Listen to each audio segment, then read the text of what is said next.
Welcome to Analytics with Nags. In this video, we are going to explore what is Star Schema in Power BI. At the end of this video, you will get answer why Star Schema is so important in modeling.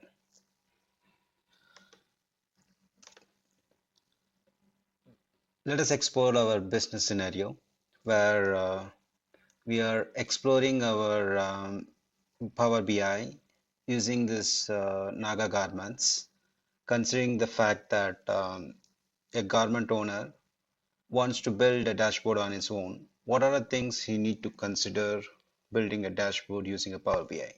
That is the end objective of this video series.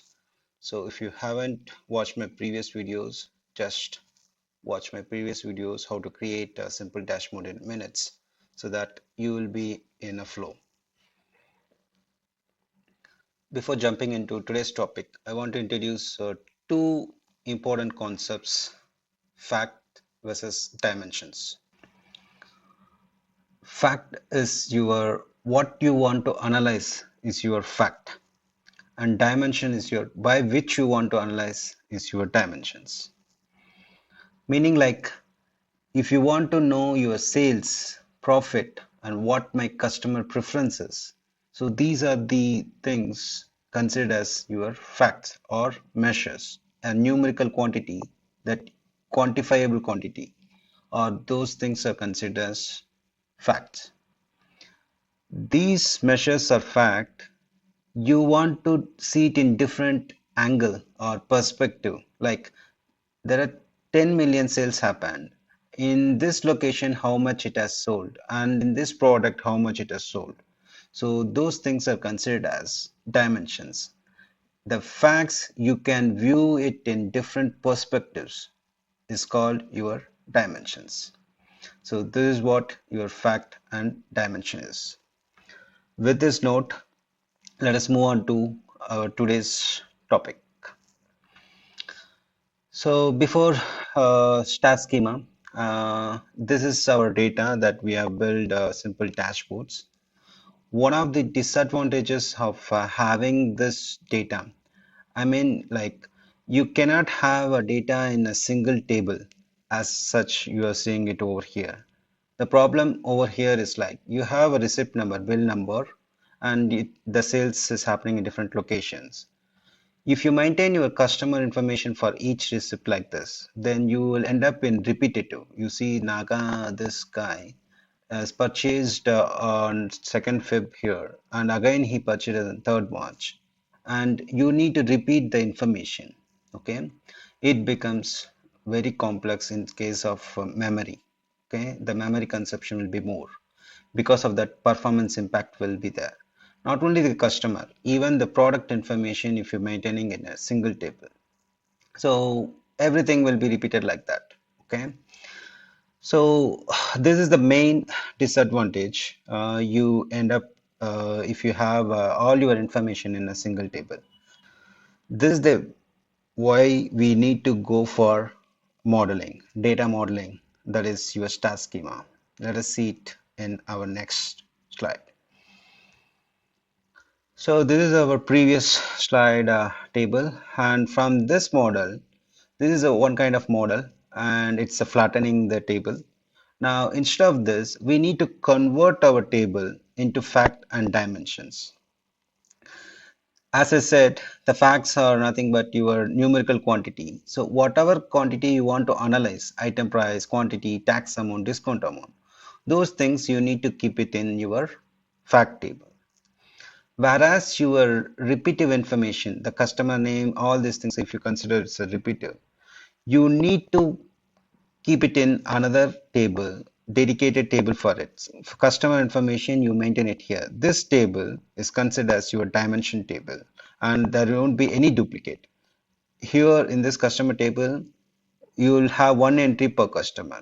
Similarly, you need to maintain a product table where you will have only one entry per product. So you will split all the master information like this. This or master information becomes your dimension, and your fact is nothing but your transaction table, which contains a reference to your master information along with your measures or facts. So this is the base understanding about your star schema or core concept behind creating a star schema. So typically it will look like that. Those who are familiar with database, they may aware what is this. PK means primary key. So primary key does not allow duplicates. So one information, I mean one record per customer, one record per product, it will be maintained in this table. Similarly, salesperson and time. So we have a similar structure in our garments shop. Let us see it in action. So this is what we are going to implement in Power BI right now. We don't have salesperson, that's fine. Let's see how to do it in Power BI.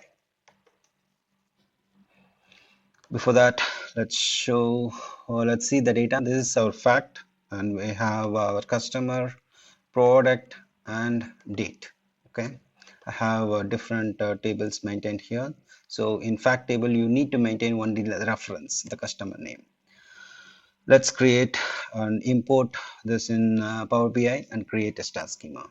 Right now the entire thing is empty. Okay, just we will import the tables and create our star schema. Let's navigate to our file.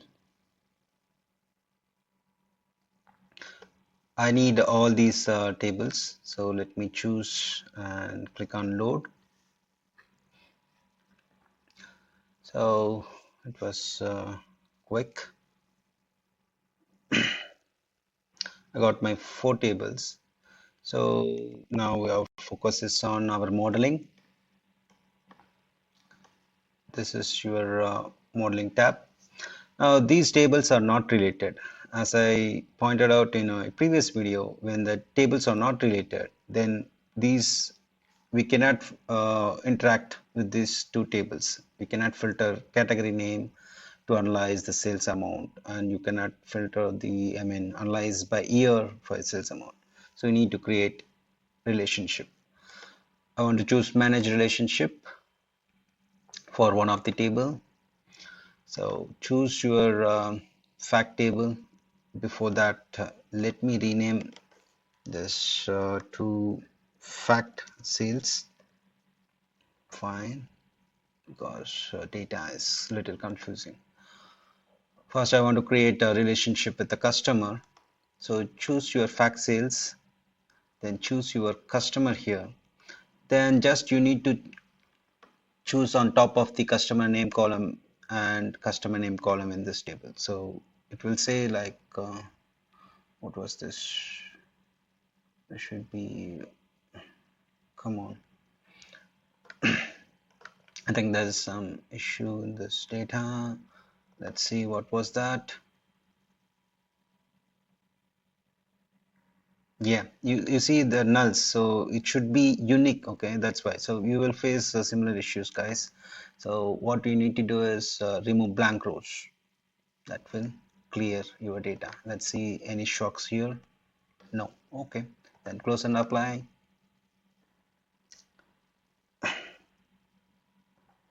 Okay, back to our managed relationship, clicking on to fact sales and customer. Let me click on this now. That has detected already. Now it's fine. Okay, that null is considered as duplicates. Okay, multiple nulls are considered, since this table should contain one record and this can contain multiple records as my transaction. So I created one of the relations here, so to show how to create manually. Now instead of that, I can also drag and drop the column. So in this table, this is my item name, and in product master, the respective mapping column is name. I know it because I prepared this data. So in your case, you need to know that pre-analysis your data. Now here also I want to join with sales date. Okay, that's it, guys. I think we are good with star schema. This is a typical star schema where your tables look like a star. Your fact table in the middle and your dimension table surrounded by it. This is the main purpose of your star schema. Let us quickly create some charts from different tables. So I want to see sales amount by year. So I used different tables, different columns. So let me drill down, or that's okay. This contains only data for a few days. Okay, so date wise I can see, and similarly I want to see by category. Again, sales amount, and the category I can choose it from different table since I got a relationship. No, that's too bad. uh, I don't have data, so I want to choose a name, I mean different product name. So I hope you guys understand this purpose of star schema. So I can choose data from date table, and I can choose data from product master table, and analyze measures from the fact table. If you guys like this video, share with your friends and colleagues, and comment below for any discussion you need, and subscribe to this channel. Want to know some concepts in Power BI like this. And remember that data is your asset.